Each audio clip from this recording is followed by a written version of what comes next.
Good morning, everybody. Very welcome to Leiden Asia TV. Today we're going to do an item on the digital Silk Road in India.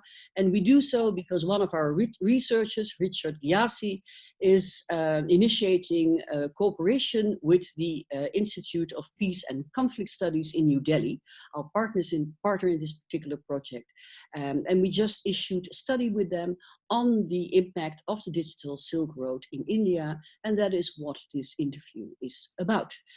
Joining us today, as I said before, is Richard Ghiasy. Richard, welcome to this meeting. Thank you. We're going to conduct an interview, and I hope that by asking the questions, it will become clear what the digital Silk Road exactly is. Perhaps you could start off in explaining what this is all about. The digital Silk Road, in short, is a Chinese vision and a Chinese platform for global digital connectivity. It's part of China's well-known Belt and Road Initiative. And what the digital Silk Road in specific does and intends to do is provide the critical infrastructure, the hardware, the software for a more connected digital world. It's quite unique in the sense that it basically builds on a public-private partnership. So it's Chinese government that has the diplomatic outreach, that creates policies, provides subsidies to Chinese private sector tech giants such as the Alibaba Group or Tencent or Huawei. So in that sense, it's quite unique and quite powerful. And what are the main implications of the digital Silk Road in India, and why would both Indian stakeholders and European stakeholders be concerned about that? IPCS, our partner in New Delhi, and LSE, we've identified three main implications. Let's start with the first one. The first one is that the digital Silk Road permits China to create a full-fledged digital backbone. That's quite a mouthful. Let me elaborate. So full-fledged in the sense that it allows China to build a backbone that is designed, produced, and maintained by China with very little Western technology and services. Now, the backbone, think of all the critical infrastructure that facilitates digital communication. So terrestrial cables, submarine cables that carry the data. Think of satellite navigation systems. China has just a few weeks ago completed its own global navigation system called Beidou. And think of next generation cellular networks. So that's the backbone. And the first implication. The second implication is that the digital Silk Road permits China to set technological standards. So standards for instance, cellular networks, financial technology, and e-commerce. And the third implication, somewhat more complex, less concrete, is that the digital Silk Road helps China to shape or co-shape, if you will, cyber governance, cyber norms, and the overall digital experience. So those are the three main implications. The EU is and has been for a long time a technological leader, and India intends to become a technological powerhouse. But the digital Silk Road, because of that very unique and powerful combination between the public and private sector and its ambition, its scope, basically across all continents, and the pace in which it moves threatens the EU's and India's economic and security interests. Would be the main gain for China? Is that in terms of standards? Is it technology, dominance? What do you think is the Chinese agenda behind this? Right, it's quite a range, and we've identified 6 main benefits. So I'll go through these and bear with me. Well, first, it supports China in becoming a world leader in providing digital connectivity infrastructure. I think that's quite clear. Two, it creates a more China-centric Asian and global digital order. The more countries connect to China digitally, and as a result of that, economically, the more China-centric the Asian order and the global digital order becomes. Third, the Digital Silk Road facilitates the global expansion of Chinese technology corporations. So all these Chinese tech giants now have an easier journey to expand because they have the Chinese government's support. Fourth, it enables Beijing to exercise greater influence in setting global technology standards and cyber norms. Fifth, and then important, the Digital Silk Road enables Beijing to better influence global discourse in China. What does that mean? So the narratives that we find around the world on China and in Chinese or in media on China, China will be somewhat better positioned to help shape that. And finally, the Digital Silk Road, it's the sixth benefit.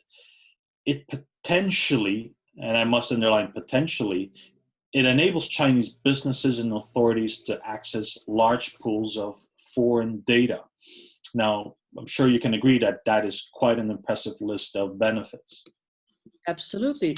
Did in your research at any point emerge the biggest concern for India in particular by this from this Digital Silk Road? Yes, absolutely. If you look at India's neighborhood, South Asia, all its neighbors, they are now connected more to China digitally than they are to India. If we look at the number of Chinese investments in large and promising Indian corporations, so-called unicorns, the amount of Chinese investment in that is quite astonishing, 18 out of 30. So India itself is not able to shape its environment and even domestically to quite influence China's Digital Silk Road expansion. Lately, especially this year, somewhat catalyzed or expedited by the COVID pandemic, India has become quite strict, and it has banned popular Chinese social media apps and certain types of investments. So India has become quite serious about it and does indeed feel quite discombobulated about the Digital Silk Road. I understand. Now, the background of the BRI in general is, of course, the vast need for infrastructure throughout Asia. And when you mentioned the amount of money that the Chinese put in the Digital Silk Road, it becomes clear that they provide enormous infrastructure for this, for the whole internet, which is, of course, in India with so many people, almost the same number of people as in China, very important to have. Is that the main benefit for India from the Chinese efforts in the Digital Silk Road? If we look at India and beyond India in Asia or even beyond Asia, when Chinese capital comes in, it's not just capital. It also is accompanied by management expertise, tech expertise of giants as large as the Alibaba Group or giants as large as Huawei. Obviously, such experience is invaluable.